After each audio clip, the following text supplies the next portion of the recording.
we're still here. It showed everybody, hey, get off your butt, do your work, be creative thinking, and we'll be here. Every activity we have competed out, we've saved on an average of 25% and, more importantly, enhanced the quality of the service delivered. When I was out with the street crews, they essentially said to me, bid whatever you want, we're going to win. And I think that pride and self-esteem then translates into better work. Originally, we got into this process as a way of saving our jobs, but the workforce truly began to get empowered. I mean, we began to say, we can make government better, and in the process, we can make our work lives better. I never dreamed that we'd ever have a say in the way that we do our work, but now we got voice and we say, hey, it should be done this way. I think even the taxpayers have more respect for us now, because we're the ones keeping the price down, and we're the one being competitive, and we're the one that knows the work. Working within the State University, CTG builds individually designed computer prototypes for a wide array of public sector organizations. Individual agencies gain the best technology solutions to service delivery problems in a low-cost, low-risk environment. Partnership is really essential to what we do. The agencies bring to us mission-critical issues and services. The university brings the expertise of faculty. The corporations find that they get great experience in working with real problems. The Adirondack Park Agency operate a very, very information-intensive program. Decisions to develop privately owned land need to be reviewed. The attic is the best representation of the information management problem in that agency. The real situation is that it is impossible to satisfy people in a timely way. Well, you know, they say there's only a 2-week building window in the Adirondacks because first you have winter, then spring comes and all the contractors go fishing, and then you have black fly season, and then summer hits, but you better hurry up because early bear season starts. My dream has always been that you could walk into this agency, have a user-friendly computer, and on that screen comes up all of the information that they need as far as soil types, wetlands, slopes, land use, and a little printout that would say, here's what you can do. What CTG did is they put us in partnership with a group called Computer Sciences Corporation. All of a sudden we had these big wall-sized spreadsheets that said, well, look, if you computerize the retrieval of this map, you can get like a 98% reduction in the time. Well, I think our innovation is crafting an effective program out of tools that exist everywhere. We've created an approach that can be applied over and over again, regardless of the nature of the problem. Attorneys in New York City are pairing up with precinct police commanders to come up with new enforcement techniques based on civil law to combat quality-of-life crimes that can make communities undesirable. You drive into town and the first thing you see is a bunch of guys selling drugs on the corner. And the next thing you see is some street pros. And the third thing you see are some obviously underage teenagers walking down the street drinking beer. Well, you're going to say, hey, the cops in this town don't do crap. This is obviously a great town to do stick-ups, you know, because it's lawless, it's wide open, it's Dodge City. On the other hand, if you walk into town and, you know, the hookers are not apparent and there's no drug dealing, the kids are, you know, a little more orderly, and you say, hey, this is a rotten town to be a crook in. And you get the hell out of there. We're going after the criminals who are disrupting the quality of life in everyone's neighborhood. So we're going after prostitution, boom boxes, narcotic locations. I don't know if you know this, but usually police officers don't like lawyers. The way it is now, I'm blessed with a young, eager, aggressive attorney, Larry Schneider. And Larry calls me and challenges me. What can we do? Where can I get my teeth in? What we found out is that 100 people drinking beer in front of your house is not what you want to come home to every night. You just want to make it a nicer place to live, and I think we're doing that. We have a new relationship now. We're addressing issues together. We're making the communities feel good together. That's the fabulous thing about it, okay? Once you're in the civil enforcement mindset, you're out of the box, and projects just keep suggesting themselves. Bells go off, you know. It's fabulous. CityWork, an initiative of Mayor Jerry Abramson, trains frontline city employees across all areas of government to solve problems in special participatory sessions.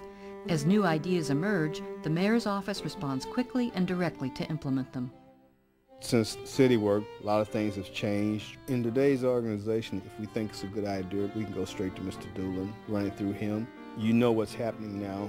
You're not in the dark. What we were looking for was some mechanism to create a place, a time, an event where on a regular basis people do say, well, now why do we do that? And then they have to answer that question. The first one we ever did was about the city's maintenance of its fleet of 3,000 vehicles. All the drivers thought that the mechanics didn't do their jobs well. What we came up with was each mechanic has his own fleet. It's I take care of police cars number 5, 6, 8, and 10, and those are my cars.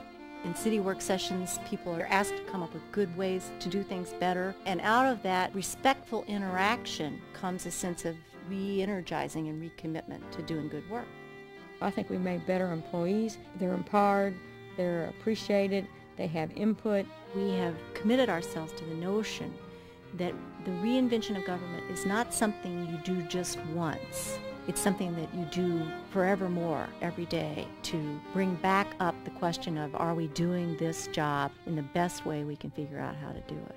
That's the magic of city work.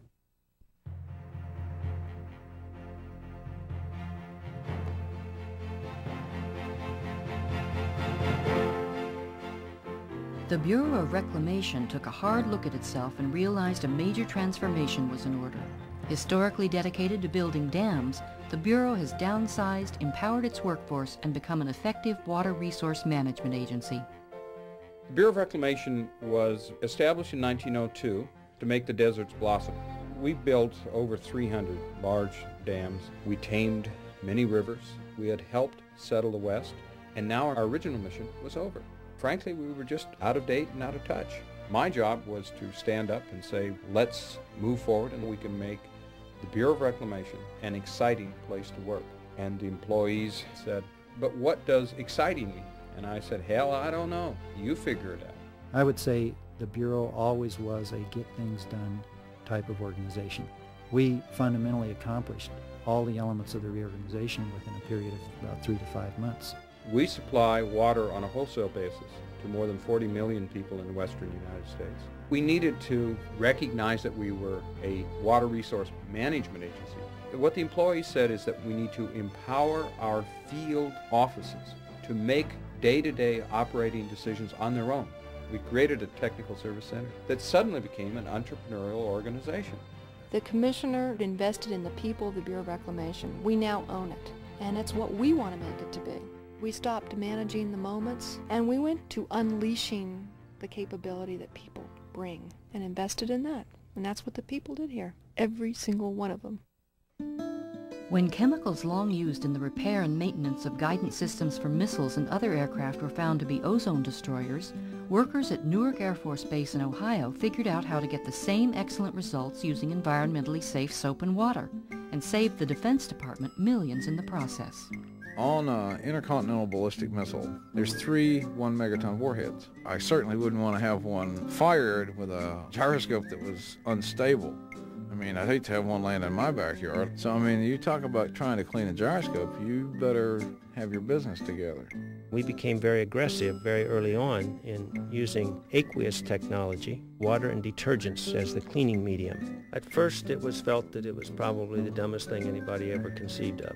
It sounds simple to clean things with water and surfactants, or detergents. I use surfactants, now I even use that at home. My kids think I'm nuts. But it really sounds very simple.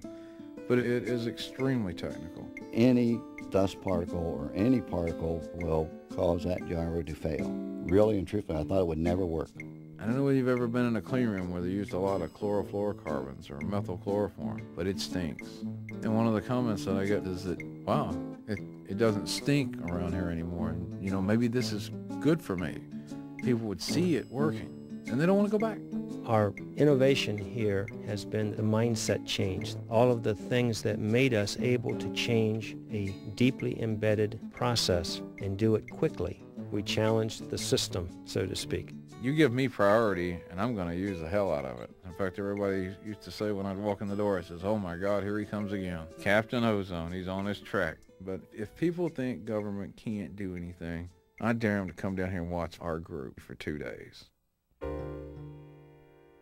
Historically dependent on inspections and citations, OSHA is forming partnerships with Maine companies to improve safety.